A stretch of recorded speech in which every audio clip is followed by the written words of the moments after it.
Pemirsa, hari ke-6 berada di Barak Militer Resimen Armet Purwakarta, Jawa Barat. Para siswa bermasalah mengikuti ujian akhir sekolah. Pendidikan karakter di Barak Militer Resimen Armet 1 Stirayuda, Purwakarta, Jawa Barat tak menghalangi 16 dari 39 siswa bermasalah mengikuti ujian akhir sekolah. Para siswa kelas 9 memasuki ruangan untuk ujian dan diberikan jarak satu dengan yang lain agar bisa menjawab soal dengan mandiri. Soal ujian pada hari ini adalah mata pelajaran Bahasa Indonesia dan Bahasa Inggris. Soal ujian dibawa oleh guru mereka masing-masing, ruangan yang dijadikan kelas. Ujian para siswa sendiri diawasi oleh guru dan anggota TNI. Sementara itu, para siswa kelas 7 dan 8 tetap menjalankan kegiatan baris berbaris di lapangan.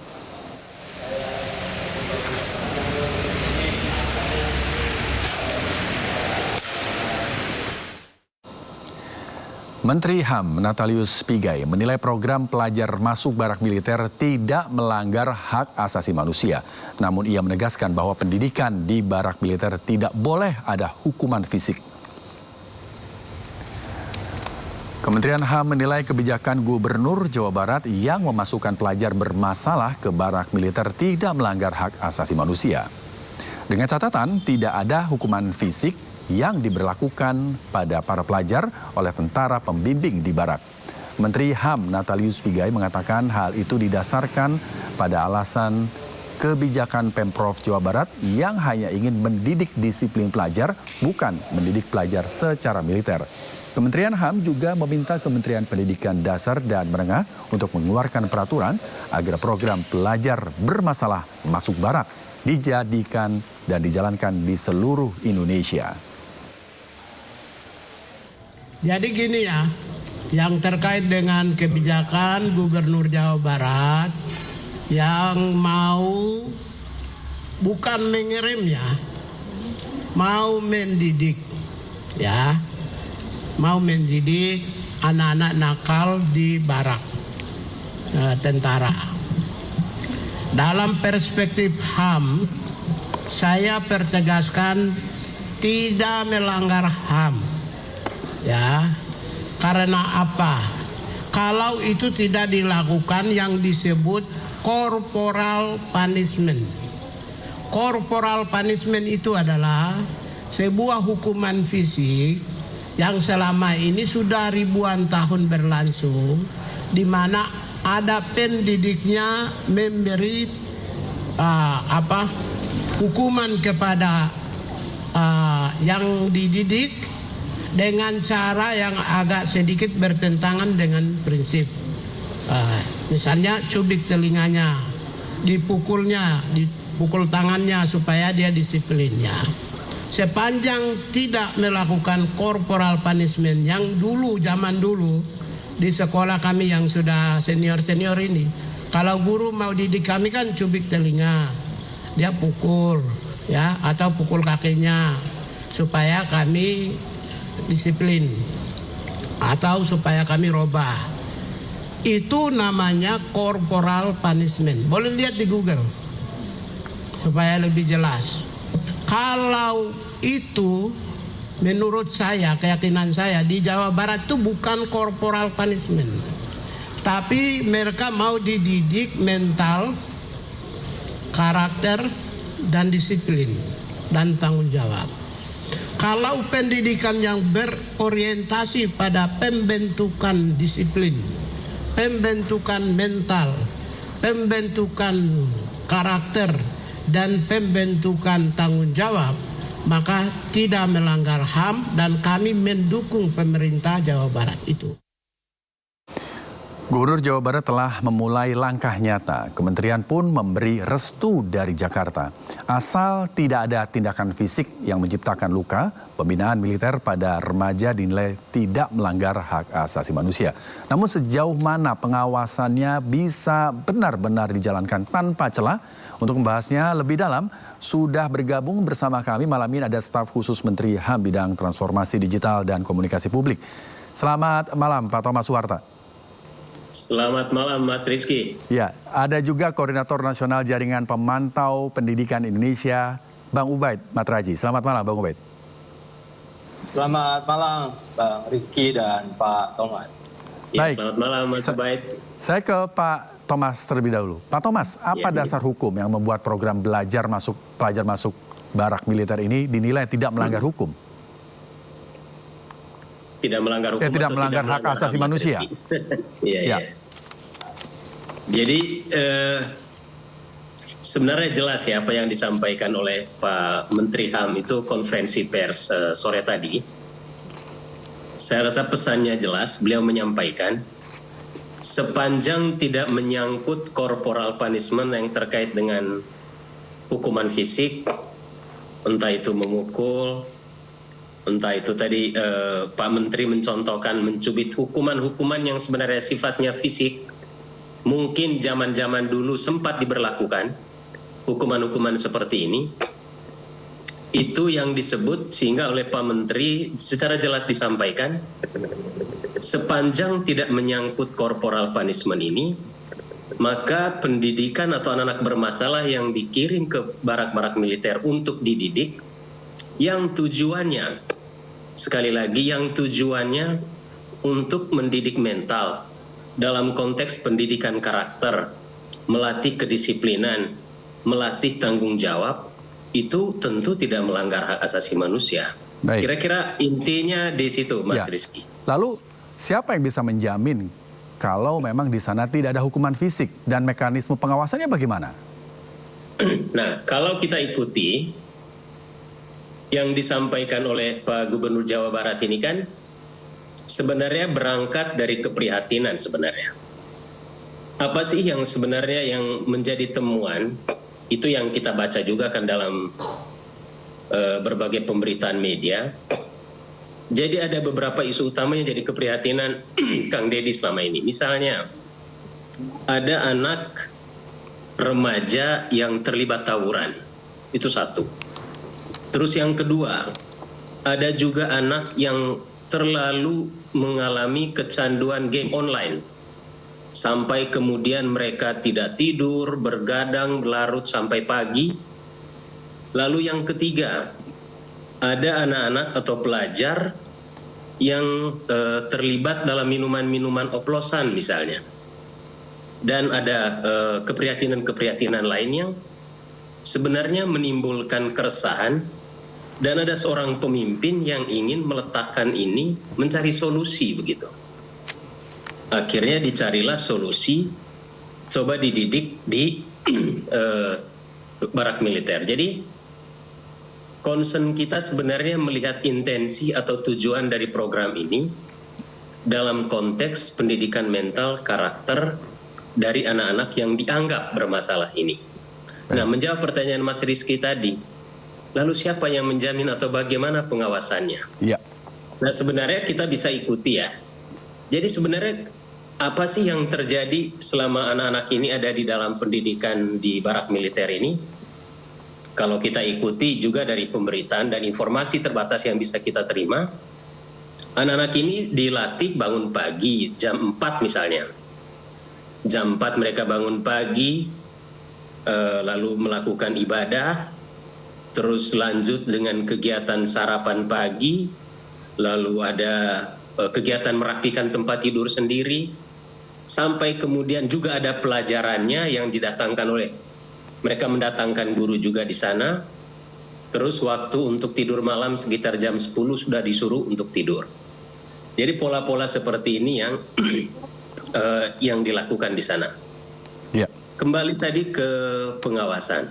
Nah, ini yang sebenarnya menjadi concern kita bersama. Kalau dari Kementerian Hak Asasi Manusia, Pak Menteri secara tegas menjelaskan, sejauh ini dilakukan secara transparan, tidak ditutup-tutupi. Toh ada guru juga yang terlibat, mungkin media juga bisa ikut memantau day to day kegiatan mereka di sana gitu. Saya pikir tidak ada masalah. Untuk apa juga kita tutup-tutupi sampai kemudian, sehingga biar aja terbuka, Ya. transparan, sehingga kita bisa melihat sama-sama sebenarnya apa sih program yang dilakukan selama anak-anak ini berada di Rindam misalnya. Kira-kira seperti itu, Mas Rizky. Baik, kita ke Mas Ubaid. Iya, Bang Ubaid. Untuk pendekatan disiplin berbasis militer, apakah ini masih relevan untuk pembinaan pelajar bermasalah di zaman seperti ini? Iya, yang menjadi concern kami ya, tadi juga disebutkan oleh Pak Thomas ya, bagaimana anak-anak yang punya keragaman minat dan bakat dan kecenderungan ini itu bisa optimal dalam sistem pendidikan nasional yang ada di Indonesia ini. Bahwa ada anak ya yang terlibat dalam tawuran, ada anak yang terlibat dalam balap liar dan seterusnya, itu adalah dunia anak-anak gitu ya. Nah, anak-anak itu punya hak ya. Kenapa kemudian yang menjadi pertanyaan apakah ini melanggar hak anak atau tidak? Dari perspektif kami, dari masyarakat sipil dan juga orang tua ya, pemaksaan anak untuk masuk dalam sistem pendidikan barak militer itu tidak hanya melanggar hak anak ya, tapi juga melanggar prinsip-prinsip ya perlindungan anak. Gitu. Jadi anak itu punya hak ya untuk dia bersuara, gitu. Untuk dia bisa memilih, mau milih masuk sekolah, mau milih masuk PKBM, mau milih masuk madrasah, mau milih masuk pesantren itu punya, anak itu punya hak untuk di situ. Nah, kebijakan yang dilakukan oleh Gubernur Jawa Barat ini kan memaksa, tidak mendengarkan hak anak untuk bersuara, ya kan? Tidak juga memberikan kesempatan untuk ada alternatif-alternatif lain. Tapi yang terjadi adalah penghukuman terhadap anak-anak yang dalam tanda kutip dianggap nakal tadi, tanpa melakukan proses listening, connecting dengan anak-anak itu. Kalau misalnya ada anak yang terlibat dengan tawuran misalnya, apakah sudah dilakukan proses-proses pendalaman, dialog, mendengarkan suara anak-anak gitu ya. Lalu ada banyak juga anak-anak yang jam sekolah, mestinya masuk sekolah, tapi mereka malah tidak masuk sekolah, malah nongkrong di warung-warung kopi. Nah, tapi kemudian orang-orang dewasa ini ya menjustifikasi ya menghukum mereka sebagai anak nakal gitu, tanpa ada proses mendengarkan suara dari mereka. Nah, ketika anak-anak misalnya diberikan hak untuk bersuara, maka kan informasinya menjadi lebih komprehensif. Akar masalahnya kenapa terlibat tawuran, akar masalahnya kenapa terlibat dalam balap liar, akar masalahnya kenapa mereka tidak mau masuk sekolah, akan kelihatan, akan kebeber. Nah, ketika masalahnya beragam, maka solusinya ya harusnya beragam. Nah, kalau solusi pendidikan barak militer ini dijadikan solusi satu-satunya dan dipaksakan, saya pikir Gubernur Jawa Barat ini malas ya berpikir gitu ya, karena ada banyak solusi yang bisa menjadi alternatif varian dari akar masalah yang terjadi gitu, Bang. Baik, Bang Ubed, lalu untuk membina anak-anak yang bermasalah ini, menurut Bang Ubed, bagaimana solusinya? Ya, solusinya bisa sangat beragam ya, tergantung dengan kondisi kebutuhan ya suara dari anak-anak ini. Contoh misalnya, ada banyak anak-anak itu tidak lagi enjoy bersekolah. Kenapa? Karena dalam catatan Jaringan Pemantau Pendidikan Indonesia ya, salah satu aktor kekerasan ya yang juga banyak pelakunya di sekolah itu adalah tenaga pendidik atau guru gitu ya. Nah, ketika tenaga pendidik, guru-guru ini menjadi aktor pelaku kekerasan di sekolah, maka anak-anak ini tidak lagi nyaman, enjoy bersekolah gitu, karena mereka berhadapan dengan guru yang dikit-dikit menggunakan kekerasan, bahkan banyak juga peserta didik yang menjadi korban kekerasan seksual gitu. Nah, ketika tiba-tiba anak-anak nggak masuk sekolah, malas sekolah, lalu dijustifikasi kalian anak nakal. Nah, pertanyaannya bagaimana dengan pimpinan sekolah yang nakal? Apakah harus dikirim ke barak militer? Bagaimana dengan guru-guru yang terlibat sebagai aktor kekerasan, apakah juga mereka langsung dijustifikasi nakal dan dikirim ke barak militer? Ini artinya diskriminasi terhadap pelayanan pendidikan di Indonesia ya. Menjadikan anak kita sebagai kelinci percobaan, sebagai objek, sebagai orang yang dihukumi sebagai anak nakal gitu. Padahal kita tahu bahwa restoratif justice dalam dunia anak-anak itu harus dikedepankan. Bagaimana membangun pendekatan yang lebih dialogis, mendengarkan suara anak itu jauh lebih penting, sehingga alternatif solusinya bisa banyak tergantung kebutuhan tadi itu. Baik. Ya, Pak Thomas, tadi yang disampaikan oleh Bang Ubaid, ada faktor pemaksaan hingga anak-anak ini harus dimasukkan ke barak. Nah, disitulah karena ada pemaksaan, maka ada HAM yang dilanggar. Kalau menurut Pak Thomas bagaimana? Jadi sebenarnya begini, sejauh yang kita ikuti dari program ini, jadi itu tetap melalui persetujuan atau kesepakatan dengan orang tua. Itu dulu. Ya. Sebagai penanggung jawab utama. Baik. Pendidikan untuk anak-anak ini. Jadi tidak serta-merta dipaksa Pak Thomas ya. Jadi ada persetujuan dari orang tua ya. Saya tidak, ya betul. Jadi demikian ya, informasi yang kami terima, dan itu saya pikir juga sudah disampaikan secara terbuka, bahwa ini melalui mekanisme yang sangat bebas, tidak ada pemaksaan, dan ada kecenderungan menyepakatinya dengan orang tua, dan orang tua ikut mengawasi. Sehingga, dan saya pikir proses-proses ini, publik, Pak Ubaid dan teman-teman dari masyarakat sipil wajar untuk coba kita lakukan pengawasan saja bersama-sama. Seperti apa proses ini dilakukan. Tapi kembali tadi, isu tujuan, intensi yang dengan tujuan-tujuan baik ini, bagi kita di Kementerian Hak Asasi Manusia layak dan pantas untuk kita dukung. Itu dulu isunya. Jadi kalau dalam konteks pengembangan sumber daya manusia, yang memang pemerintah saat ini juga sedang berupaya keras, inilah bukan, kalau tadi Mas Ubaid bilang seakan-akan satu-satunya, tentu bukan satu-satunya. Itu kita sepakat. Tapi sampai sejauh ini yang dianggap oleh Pak Gubernur Jawa Barat sebagai salah satu solusi untuk mengembalikan anak-anak ini ke jalan yang benar, ya salah satunya dengan mengirimkan mereka ke pendidikan di Rindam atau di barak-barak militer. Ya, baik. Sebenarnya kita agak tergelitik untuk mengatakan begini, apakah pendidikan di barak militer itu lantas kita asosiasikan tidak humanis? Kan tentu tidak begitu logikanya.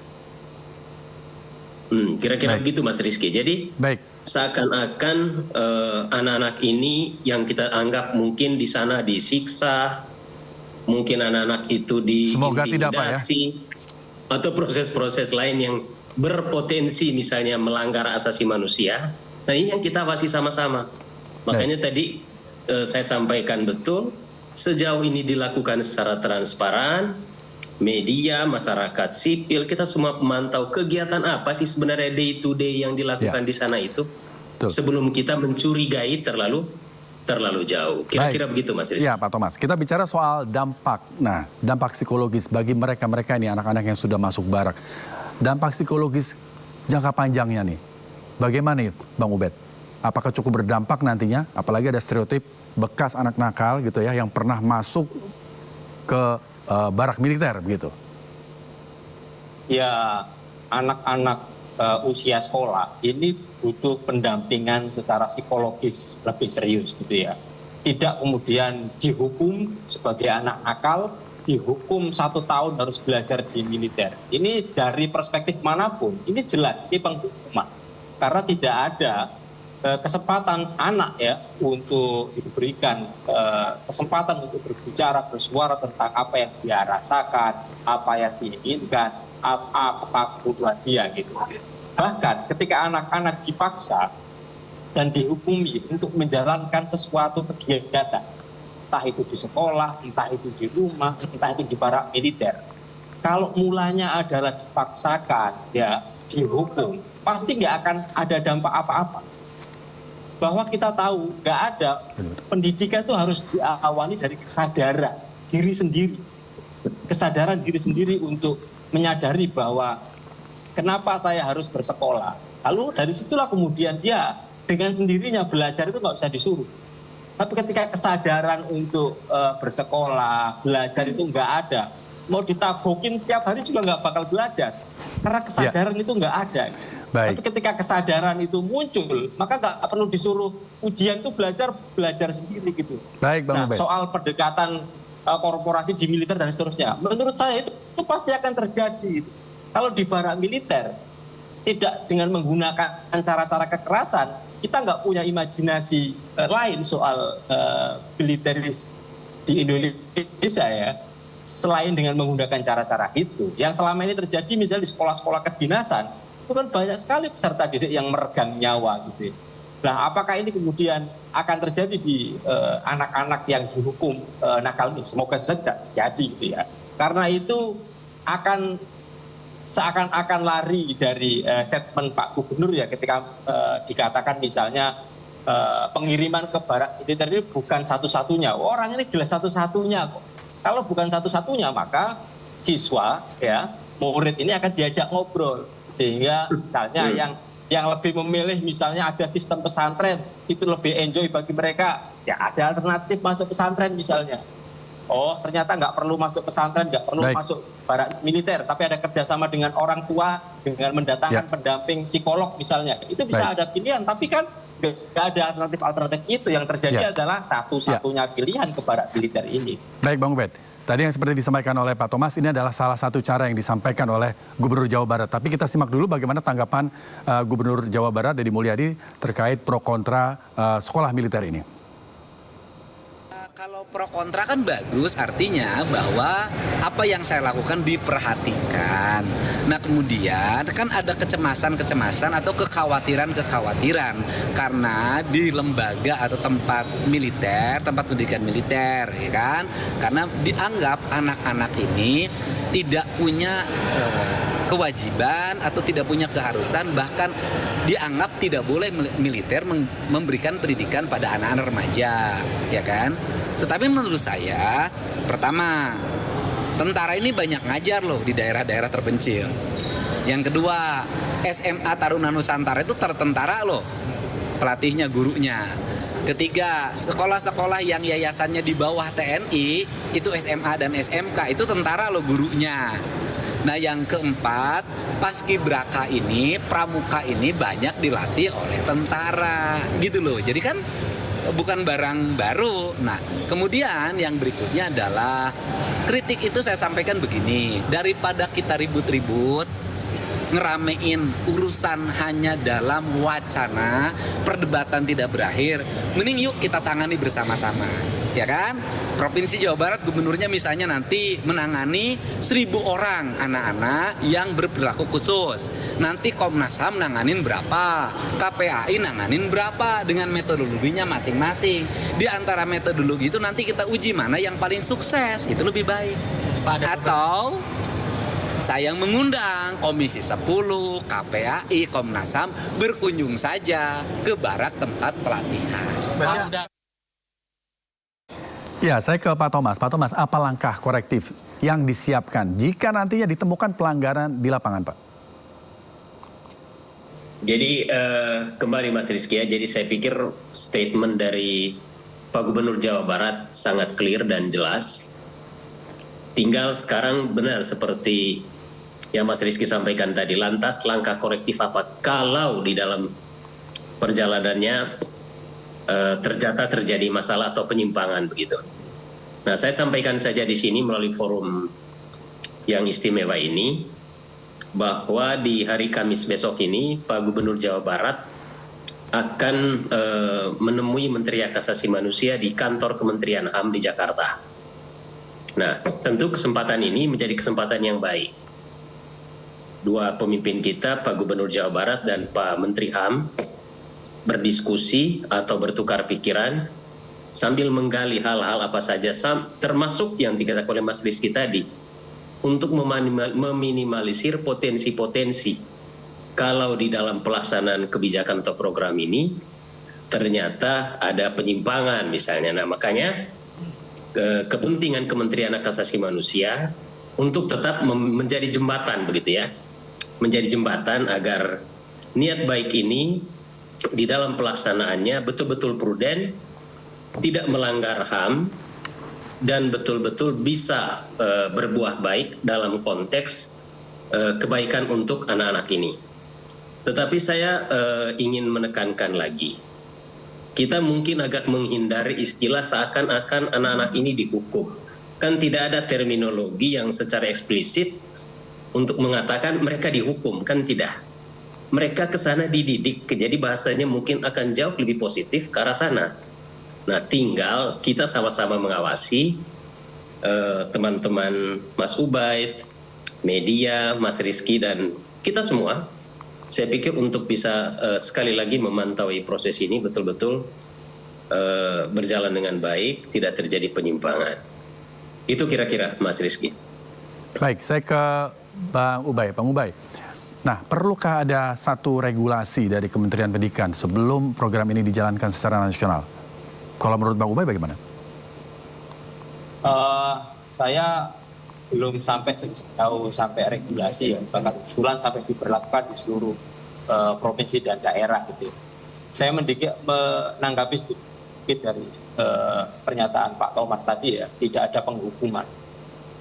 Jadi penghukuman itu jelas Pak. Jadi menjustifikasi anak yang nggak masuk sekolah itu dinamai sebagai anak nakal itu sebuah hukuman. Ya, jadi anak-anak yang berada di luar atau melanggar peraturan di sekolah itu jelas disebut sebagai anak nakal. Itu adalah sebuah penghukuman terhadap anak-anak. Jadi itu adalah hal yang diterima secara psikologis dan itu berdampak secara psikologis anak-anak. Kemudian yang kedua, bahwa kita harus tahu bahwa sekolah menengah itu memang benar kebijakan itu ada di gubernur. Jadi akan menjadi masalah kalau misalnya silakan nanti Komnas HAM membuat model pendidikan ala Komnas HAM, silakan nanti KPAI membuat pendidikan ala KPAI, itu bukan wewenangnya. Jadi wewenang pendidikan dasar ya itu ada di kabupaten kota, bupati, wali kota. Lah untuk jenjang menengah SMA, SMK itu adalah gubernur. Jadi sudah tepat ya, sudah tepat. Nah, cuman yang bermasalah adalah kenapa dia terburu-buru memutuskan hanya ada satu alternatif. Keburu-buru memutuskan, kemudian tidak menganggap, ya, tidak mengevaluasi secara komprehensif. Gitu ya. Sehingga ketika ada justifikasi anak nakal, yang dihukum adalah anak-anak. Padahal jelas ya ada keterlibatan tenaga pendidik, ada keterlibatan pembiaran dinas pendidikan, ada keterlibatan dari pimpinan sekolah. Kenapa yang dihukum itu hanya anak-anak? Jadi anak-anak menjadi objek kelinci percobaan dari pemerintah, dan ini yang menurut saya harus didudukan sebelum kemudian kita membuat kesepakatan dengan Kemendikdas, Kementerian Dasar dan Menengah, ya. Kemendikdasmen gitu ya. Karena ini persoalan yang sangat serius gitu ya. Misalnya ya, apa yang dirilis oleh Komisi Pemberantasan Korupsi tentang sektor pendidikan, ternyata tahun ini ya, tahun 2024 terakhir survei itu dilakukan dan baru saja minggu kemarin diumumkan, ternyata integritas sektor pendidikan kita itu sangat buruk sekali. Bahkan skor yang terakhir dirilis oleh KPK itu adalah skor yang paling jeblok. Nah, ketika siswanya punya integritas yang buruk, guru-gurunya punya integritas buruk, penyelenggara pendidikannya punya integritas yang buruk, maka harus dievaluasi semuanya. Baik, Bang Ubay, kita fokus ke persoalan anak-anak yang masuk barak militer ini. Gitu. Iya, jadi kita fokus ke anak-anak lah. Ketika kita fokus ke anak-anak lalu menghukum anak-anak, menjustifikasi anak-anak, menghukum anak-anak, itu yang salah. Gitu. Baik. Jadi kita harus evaluasi semuanya dalam sistem ini, sistem pendidikan ini gitu. Jangan menghukum anak-anak terus gitu. Kasihan mereka ini. Baik, terima kasih Bang Ubay. Kami mendapatkan apa yang Anda sampaikan tadi. Untuk closing statement kami persilakan ke Pak Thomas terlebih dahulu. Ya, saya tegaskan lagi posisi Kementerian Hak Asasi Manusia dengan statement yang clear dari Pak Menteri Hak Asasi Manusia bahwa apa yang dilakukan oleh Pak Gubernur Jawa Barat untuk membawa anak-anak dalam tanda kutip yang bermasalah untuk dididik di barak-barak militer itu tidak melanggar hak asasi manusia. Itu yang pertama. Yang kedua, tentu program ini perlu mendapat catatan sejauh tidak menyangkut apa yang disebut corporal punishment. Artinya hukuman-hukuman fisik dan lain sebagainya yang dalam konteks melaksanakan kekerasan. Dan yang ketiga, saya pikir kewajiban kita bersama untuk bisa memantau mengawasi day to day bila perlu, dan perlu dilakukan ini secara transparan sehingga apa yang menjadi program atau kebijakan ini bisa berhasil dengan baik tanpa, ya catatan sekali lagi, ada potensi-potensi kekerasan yang dianggap melanggar hak asasi manusia. Saya pikir itu concern kita sejauh ini ke depan. Kita tunggu, kalau tadi dianggap apa langkah korektif, ya kita lihat. Tunggu program ini berjalan, nanti kita lihat sama-sama. Di mana ada penyimpangan, tentu kita lakukan langkah-langkah korektif.